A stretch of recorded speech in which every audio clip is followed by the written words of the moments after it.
This is From Awareness to Action, ways to implement project-based learning and empower students using open education resources. My name is Ashley Hernandez, and I'm an instructional designer at Ursuline College.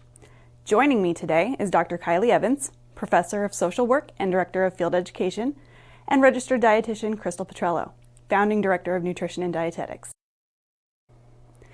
Today we're diving into powerful strategies that will transform your teaching and elevate student success. We'll explore how to encourage student autonomy by giving learners meaningful choices and a voice in their educational journey, focusing on how to integrate project-based learning in your classroom. We'll look at ways to foster critical thinking skills, guiding students to analyze, evaluate, and synthesize information as they prepare for the complex challenges ahead. Let's get started. Let's talk about the power of open educational resources, or OER.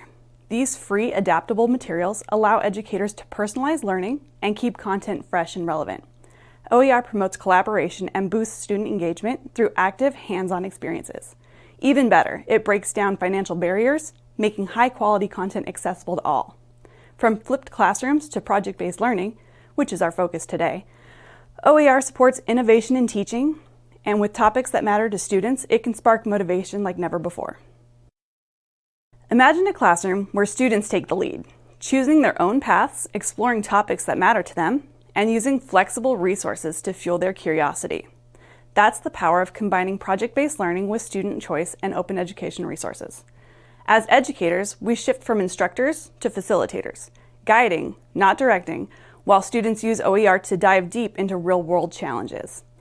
Along the way, they reflect, self-assess, and build the critical thinking skills they'll carry for life. This is empowered student-centered learning in action. My name is Kylie Evans, and I'm a social work faculty member at Ursuline College. I'm going to share two examples today of experiential learning assessments that I've used that have been very popular with my students. First, I'll begin with an example from one of my social work classes that's focused on macro-level community practice. In alignment with course learning objectives, one of our major assignments in this course is for students to research and identify a critical issue, need, or policy that impacts a vulnerable population in our community. Students research potential solutions to the problem and discuss how social workers can advocate for this issue in their communities. We call this assignment Advocacy in Action, and the traditional assessment for it was a written paper. In redesigning the assignment to promote a more experiential and transformational learning experience, I asked students to then implement a solution to address the issue and provide artifacts and evidence of their work. I've provided a few examples here of recent projects that students implemented, such as one student who developed a partnership with our city bus authority to secure bus passes for her agency's clients who had severe mental illness to use for their treatment appointments and job interviews. Another student, pictured here, planned a hygiene product drive and distribution for clients experiencing housing instability at her agency. One student created a voting rights and resources registration packet for clients with severe mental illness.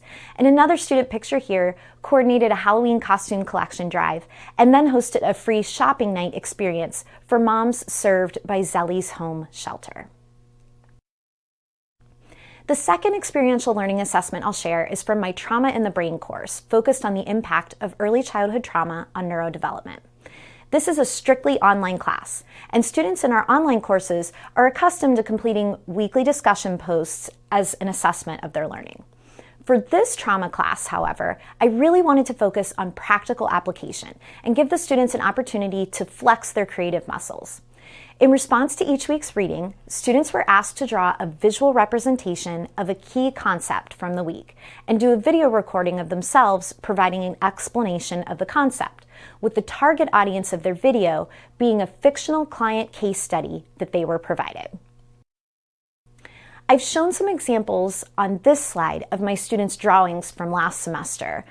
Assessing students in this format was actually far more practical and realistic because it approximates how they can and should use the information when they're working in the real world, whether it be as a nurse, a teacher, a social worker, or a mental health clinician.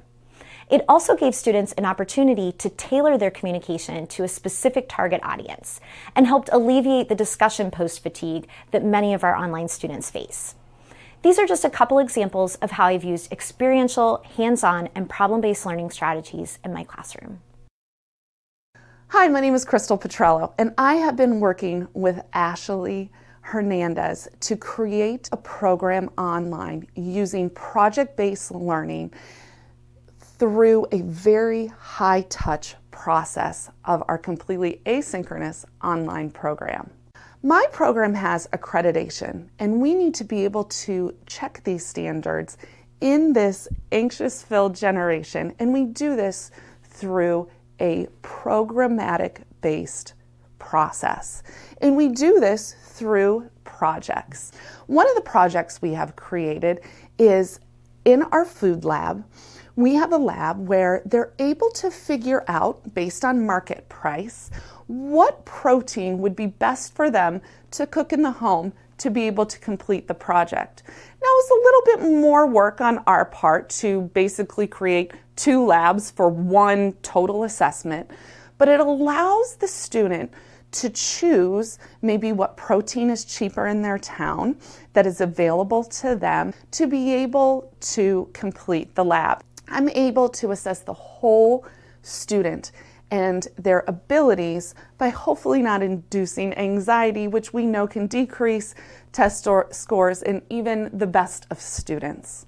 And through that learning process, I am able to complete one of the accreditation standard assessments. So that is how I am able to use project-based learning in one of very many instances that we are utilizing it in an online program. Project-based learning can fail for several reasons, often stemming from poor implementation rather than the approach itself.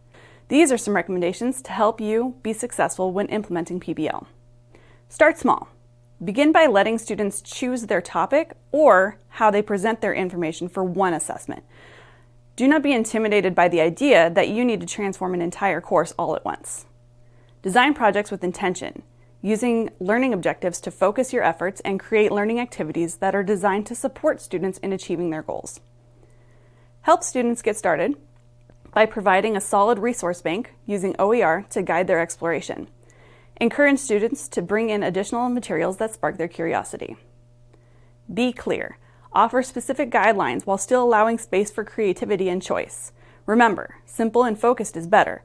Vague or overly complex projects can quickly become overwhelming. Keep it structured but student-centered. To make project-based learning truly effective, go beyond the project itself. Use rubrics to assess both the process and the final product, and include diverse strategies like self-reflection and presentations. Provide consistent, constructive feedback to keep students growing and provide guidance along the way. Foster collaboration by assigning structured roles and using peer evaluations to support fair group dynamics. You can also encourage students to contribute to OER, building a legacy of learning and building their portfolio. And finally, reflect and revise each time you teach. What worked well, what could be improved, and how can you further develop the course to support PBL? Let's take a look at what project-based learning can look like in action. In a forensic psychology course, students are tasked with evaluating the efficacy of rehabilitation programs for offenders, a real-world issue with meaningful impact. Instead of a traditional paper, students are tasked to create a data-driven documentary or podcast episode. They analyze a specific program, including interviews or scripted recreations, and back their claims with statistical insights. Students can choose how they present: a 5 to 10 minute video documentary, a podcast featuring expert commentary, or an interactive digital story using tools like ThingLink or Adobe Express. A flexible rubric assesses key components across formats, such as research depth, clarity of analysis, creativity, use of data, and overall impact, ensuring all students are evaluated fairly while honoring their unique expression. This is how we bring learning to life through choice, creativity, and real-world relevance. To support inquiry in the Forensic Psychology Project, encourage students to ask meaningful, open-ended questions about rehabilitation programs. What works, what doesn't, and why. Provide a structured research scaffold, like guiding questions and an annotated bibliography template, to help them stay focused. Direct students to high-quality OER sources, like OER Commons, the Directory of Open Access Journals, the National Institute of Justice, Restorative Justice Exchange, and Recidivize, while demonstrating how to cross-check the information found in these sources for accuracy. These tools empower students to investigate deeply and think critically as they build their final product. In a project-based learning classroom, feedback and reflection are essential for deep, lasting learning.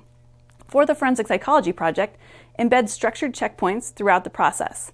In weeks 1 to 2, students select a rehabilitation program and begin preliminary research. By weeks 3 to 4, they submit a research summary and early analysis. In weeks 5 to 6, they include peer review and draft submission. Students use a common rubric to provide each other with focused, constructive feedback. Throughout, students maintain weekly reflective journals, documenting challenges, discoveries, and collaboration dynamics. In the final weeks, they polish and present their documentaries, podcasts, or digital stories. As the instructor, you'll give consistent feedback at each stage, guiding students' progress while encouraging ownership and growth. This approach turns the project into a process and the classroom into a community of inquiry.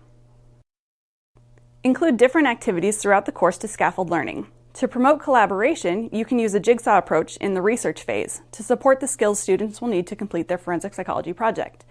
Divide students into expert groups, each researching a different aspect of the selected rehabilitation program, like effectiveness, psychological impact, or policy implications. Then, they return to their home groups to teach what they've learned, creating a rich, peer-driven learning environment. Support fairness by assigning roles and include peer evaluations to ensure accountability. This structure builds teamwork, deepens understanding, and empowers every student to contribute meaningfully. They can apply what they've learned from their peers in their own research projects.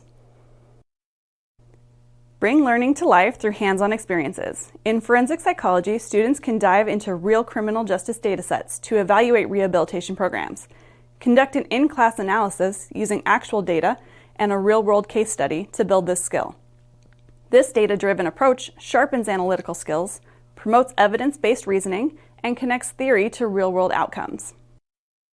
Give students the chance to share their learning beyond the classroom. Encourage students to present their research on rehabilitation programs by publishing their work on platforms like Pressbooks or WikiEducator under Creative Commons licenses that allow for reuse, revision, and redistribution. This step builds confidence, communication skills, and civic awareness while also allowing students to build their portfolio of work. So let's recap. To make project-based learning truly impactful, guide students in asking meaningful research questions, scaffold collaboration with peer learning, and bring learning to life with real-world case studies and data. Keep feedback flowing with peer review and reflection. And finally, empower students to share their work through authentic presentations. These practices turn learning into something memorable and meaningful. Thank you.